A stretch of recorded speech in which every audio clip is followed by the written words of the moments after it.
வணக்கம். திசைகளின் 10 மணி செய்திகள். Ismail சப்ரியின் 169 million ringgit ரொக்க பணத்தை பறிமுதல் செய்வதற்கு SPRM நடவடிக்கை.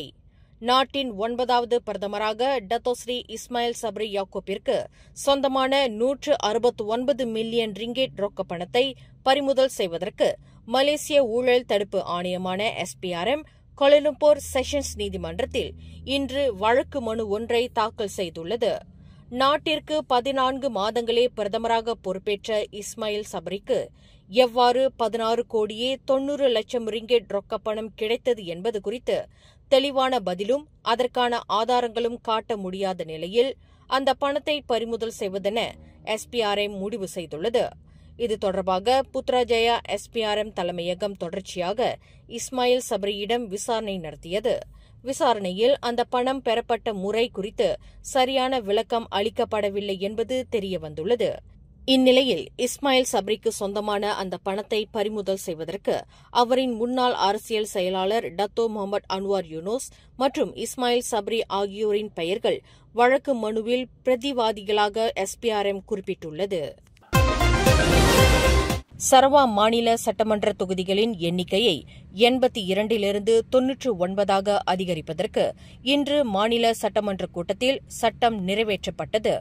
தொகுதிகளின் எண்ணிக்கையை அதிகரிப்பது தொடர்பில் ஆளும் மாநில அரசாங்கத்தின் பிரதிநிதிகளும் 2 எதிர்க்கட்சி உறுப்பினர்களும் விவாதத்தில் கலந்து கொண்டு உரையாற்றினர். சரவா சட்டமன்ற தொகுதிகளின் எண்ணிக்கை ஆக கடைசியாக கடந்த 2015ஆம் ஆண்டு அதிகரிக்கப்பட்டது. அதன் எண்ணிக்கை 82ஆக உயர்த்தப்பட்டது. சரவா மாநிலத்தில் ஒவ்வொரு தொகுதியிலும் அதிகரித்து வரும் மக்கள் அடர்த்தியை கருத்தில் கொண்டு புதிய தொகுதிகளை உருவாக்க வேண்டிய அவசியம் குறித்து சட்டமன்றத்தில் வலியுறுத்தப்பட்டது. மாந்திரீக சடங்கை கையாளும் சூனியக்காரி என்று தம்மை முத்திரை குத்தி டிக்டாக்கில் பேசிய நபருக்கு எதிராக முன்னாள் பிரதமர் டத்தோஸ்ரீ நஜீப்பின் துணைவியார் ரோஸ்மா மன்சூர் தொடுத்த மான நஷ்ட வழக்கில் நாளை செவ்வாய்க்கிழமை இழப்பீடு குறித்து கோலாலம்பூர் உயர்நீதிமன்றம் தீர்ப்பளிக்கவிருக்கிறது. நாளை வீடியோ அமர்வின் நீதிபதி டத்தோ ஹமட் ஷாஹிர் முகமது சாலே தீர்ப்பளிக்கவிருக்கிறார் என்று தெரிவிக்கப்பட்டுள்ளது. இத்தீர்ப்பில் சம்பந்தப்பட்ட நபர் ரோஸ்மாவிற்கு வழங்க வேண்டிய இழப்பீட்டுத் தொகையை நீதிமன்றம் அறிவிக்கவிருக்கிறது. சுங்காய் புலோய் MRT ரயில் நிலையத்தில் கத்திரிக்கோலை காட்டி பொதுமக்களை அச்சுறுத்தியதாக நம்பப்படும் மனநலம் பாதிக்கப்பட்ட நபரை போலீசார் கைது செய்தனர்.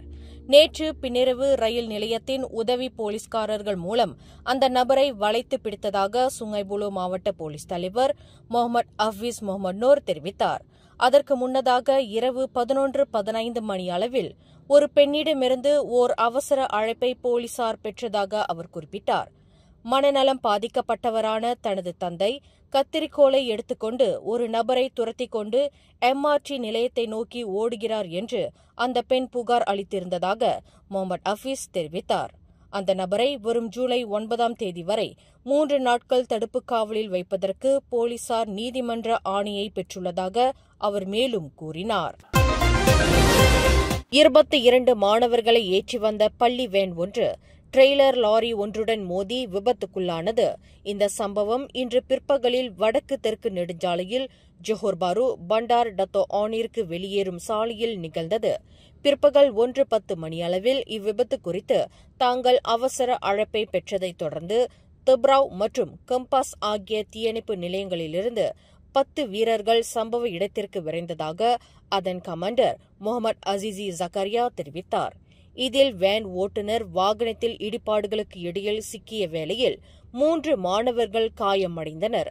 முன்னதாக இதர மாணவர்கள் பொதுமக்களின் உதவியுடன் பாதுகாப்பாக வெளியேற்றப்பட்டனர்.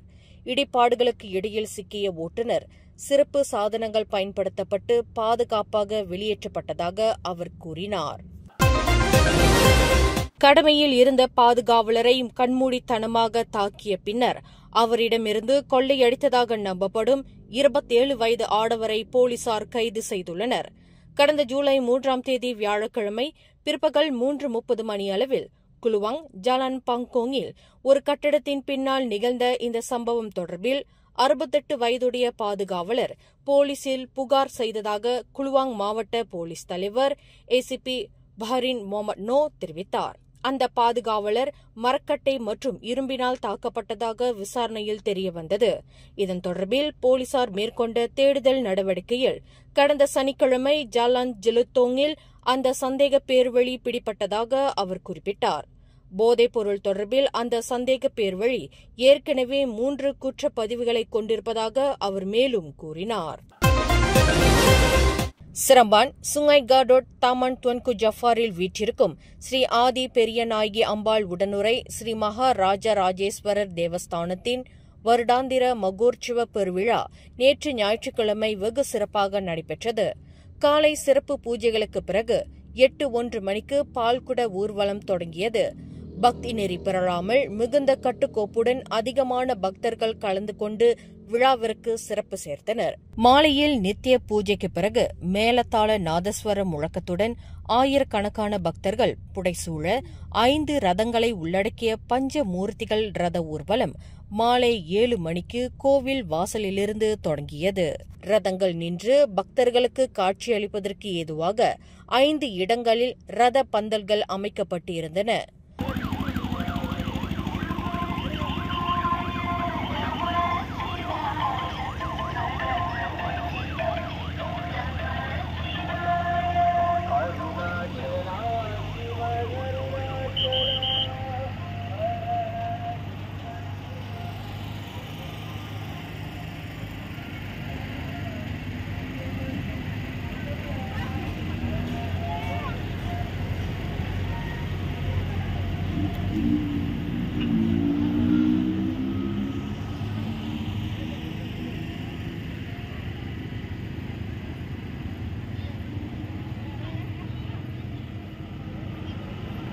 Taman Tuanku Jaafar Fasa 3, Taman Sri Sinawang, Taman Tuanku Najihah யூத், RS பிரதர்ஸ் கடைவரிசை, ஸ்ரீ மகா மாரியம்மன் கோவில், தாமான் துவன்கு நஜிஹா மற்றும் ஆக கடைசியாக தாமான் துவன்கு ஜஃபார் ஆகிய இடங்களில் பஞ்சமூர்த்திகளின் ரதங்கள் நின்று பக்தர்களுக்கு அருள் காட்சி தந்தன.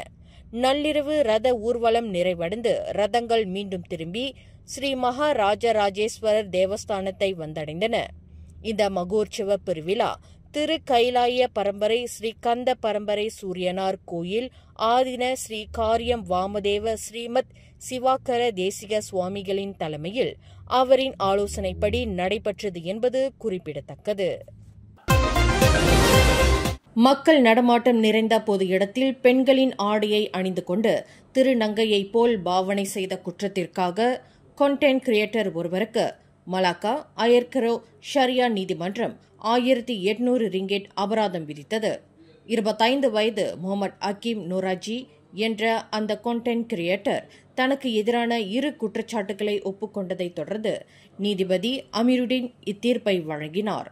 கடந்த ஜூன் 10ஆம் தேதி மலாக்கா பண்டார் ஹீலேரில் அந்த நபர் இக்குற்றத்தை புரிந்ததாக நீதிமன்றத்தில் தெரிவிக்கப்பட்டது. தேசிய தோட்ட தொழிலாளர் சங்கத்தின் மாநிலங்களுக்கான 3 ஆண்டுகள் ஒருமுறை நடைபெறும் பிரதிநிதிகள் மாநாடுகளில் நகரி சம்பிலான் மாநில மாநாடு நேற்று ஞாயிற்றுக்கிழமை சிரம்பான் அரேனா ஸ்கொயர் மண்டபத்தில் சிறப்பாக நடைபெற்றது.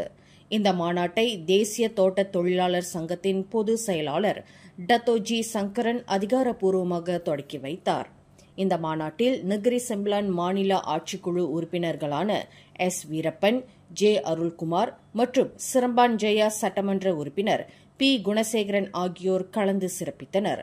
சிறந்த அடைவு நிலையை பெற்று உயர்கல்வி வாய்ப்பை பெற்றுள்ள அங்கத்தினர்களின் 11 பிள்ளைகளுக்கு சங்கத்தின் PPN கல்வி அறவாரியத்திலிருந்து நிதி உதவி வழங்கப்பட்டது. அதேவேளையில் சிறந்த சேவையாளர்கள் 5 மாலை அணிவிக்கப்பட்டு பொன்னாடை போர்த்தப்பட்டு சிறப்பு செய்யப்பட்டு நினைவு பரிசுகள் வழங்கப்பட்டுள்ளன. மாநாட்டில் உரையாற்றிய ஆட்சிக்குழு உறுப்பினர் வீரப்பன் தமிழ் பள்ளிகளுக்கு மேலும் நிதி உதவி வழங்குவதற்கான ஏற்பாடுகளை செய்து வருவதாக தமதுரையில் குறிப்பிட்டார். ஆட்சிக்குழு உறுப்பினர் அருள்குமார் தமதுரையில் நகரி சம்பிலான் மாநிலத்திற்கு வீடமைப்புக்கு தாம் பொறுப்பேற்றிருப்பதால் பஹாவ், லாபு, போர்டிக்சனில் கட்டப்பட்டு வரும் மலிவு விலை வீடமைப்பு திட்டங்களில் தோட்ட தொழிலாளர்கள் பங்கேற்று அந்த வீடுகளை வாங்குவதற்கு முனைப்பு காட்ட வேண்டும் என்று கேட்டுக் கொண்டார். அவசியம் ஏற்படும் பட்சத்தில் தாம் உதவ தயாராக இருப்பதாக அருள்குமார் குறிப்பிட்டார். சட்டமன்ற உறுப்பினர் குணசேகரன் தமதுரையில் இன்று தோட்டத் தொழில் நவீனமயப்படுத்தப்பட்டு வீடு, குடிநீர், மின்சாரம், சாலை போன்ற அடிப்படை வசதிகள் பெற்றிருப்பதால் வேலையின்றி இருக்கும் இளைஞர்கள் தோட்டத் தொழிலுக்கு திரும்ப வேண்டும் என்று கேட்டுக் கொண்டார். மாநாட்டை தொடக்கி வைத்து உரையாற்றிய சங்கத்தின் பொதுச் செயலாளர் டத்தோ ஜி. சங்கரன், தொழிற்சங்கத்தை பொறுத்தவரையில் எல்லா தரப்பினருடன் இணைந்து செயலாற்ற முனைப்பு காட்டி வருகிறது என்றார். குறிப்பிட்ட அரசியல் கட்சி என்ற நிலை இல்லாமல் அனைவரும் இணைந்து செயல்பட்டு வருகிறது. குறிப்பாக தோட்ட தொழிலாளர்களுக்கு உதவக்கூடிய தரப்பினருடன் சங்கம் ஒத்துழைப்பு கொண்டு வருகிறது. அதேபோன்று சங்கத்துடன் இணைந்து பணியாற்றும் அரசு சாரா இயக்கங்களுக்கும் சங்கம் இவ்வேளையை நன்றியை தெரிவித்துக் கொள்வதாக டத்தோ சங்கரன் குறிப்பிட்டார். விலைவாசி உயர்வை கருத்தில் கொண்டு தோட்டங்களில் 1/4 ஏக்கர் நிலங்களை பெற்று அதில் அன்றாட தேவைக்கான காய்கறிகளை பயிரிட்டு தங்கள் பொருளாதார சிரமங்களை குறைக்க தோட்ட தொழிலாளர்கள் முனைப்பு காட்ட வேண்டும் என்று டத்தோ சங்கரன் தமதுரையில் கேட்டுக் கொண்டார். சங்கத்தின் நெகிரி செம்பிலான் செயலாளர் பி. சாந்தகுமார் மற்றும் தலைவர் ரோஹி சந்துரு மேற்பார்வையில் நடைபெற்ற மாநாட்டில் மாநில அரசு இலாக்காக்களின் பிரதிநிதிகளும் கலந்து கொண்டனர். பினாங்கு ஜாலான் கபூன் ஞாரில் வீற்றிருக்கும் பழமை வாய்ந்த ஓம் ஸ்ரீ மகா மதுரை வீர சுடலை மாடசாமி கோயிலின் 10வது ஆண்டு உற்சவ திருவிழா நேற்று ஞாயிற்றுக்கிழமை வெகு சிறப்பாக நடைபெற்றது. இவ்விழாவில் சுமார் 500க்கும் மேற்பட்ட பக்தர்கள் கலந்து கொண்டனர். ஒவ்வொரு ஆண்டும் நடைபெறும் இத்திருவிழாவில் பக்தர்களின் எண்ணிக்கை தொடர்ந்து அதிகரித்து வருவது ஆலயத்தின் சிறப்பையும் வலிமையையும் காட்டுகிறது என்று இவ்வாலயத்தின் பக்தரான டாக்டர் ஆர். சிவபிரகாஷ் தெரிவித்தார். இந்த வருடாந்திர வைபவம் திருவிழா உற்சவம் மட்டுமல்ல, தனித்துவமான பாரம்பரியம், பினாங்கை தளமாக கொண்ட அன்பார்ந்த VVS சகோதரர்கள் மற்றும் அவர்களது குடும்பங்களுடன் மீண்டும் இணைந்து சிறப்பு வழிபாட்டில் கலந்து கொண்டது மனநிறைவை தந்ததாக டாக்டர் சிவபிரகாஷ் தெரிவித்தார். பினாங்கு கொடிமலை பகுதியில் சில நாய்கள் இறந்து கிடந்தது குறித்து கால்நடை இலாகா ஆராய்ந்து வருகிறது. அந்த நாய்களுக்கு விஷமிடப்பட்டு இருக்கலாம் என்று நம்பப்படுகிறது. நாய்களின் இறப்பிற்கு உண்மையான காரணத்தை கண்டறிவதற்கு அவற்றின் உடல்கள் ஆய்வுக்கூடத்திற்கு கொண்டு செல்லப்பட்டுள்ளதாக பினாங்கு மாநில கால்நடை இலாகா இயக்குநர் டாக்டர் பானு ரஜாப் தெரிவித்தார். அந்த நாய்களுக்கு விஷமிடப்பட்டதற்கான எந்தவொரு தடயங்கள் மீட்கப்படவில்லை என்றாலும் அதற்கான சாத்தியம் குறித்து தற்போது ஆராயப்பட்டு வருவதாக அவர் மேலும் கூறினார். தானும் தனது மனைவிமார்கள் மற்றும் இதர பெண்களுடன் உறவு கொண்ட ஆபாச வீடியோ படங்களை மற்றவர்களுடன் பகிர்ந்து கொண்டதாக குற்றஞ்சாட்டப்பட்டுள்ள ஒரு சமய போதகரின் 4 மனைவிகளிடம் போலீசார் விசாரணை நடத்தியுள்ளனர். அந்த 4 பெண்களிடம் கடந்த வாரம் வாக்குமூலம் பதிவு செய்யப்பட்டதாக ஷாலா மாவட்ட போலீஸ் தலைவர் ACP முகமது இக்பால் இப்ராஹிம் தெரிவித்தார். அந்த சமய போதகர் தற்போது போலீஸ் ஜாமீனில் விடுவிக்கப்பட்ட போதிலும் அவர் தொடர்பான விசாரணை தொடர்ந்து நடைபெற்று வருவதாக ACP முகமது இக்பால் குறிப்பிட்டார். மேலும் செய்திகளை தெரிந்து கொள்ள கீழே இருக்கும் பெல் பட்டனை அழுத்துங்கள். உங்கள் மகிழ்ச்சியை வெளிப்படுத்த லைக் மற்றும் ஷேர் செய்யுங்கள்.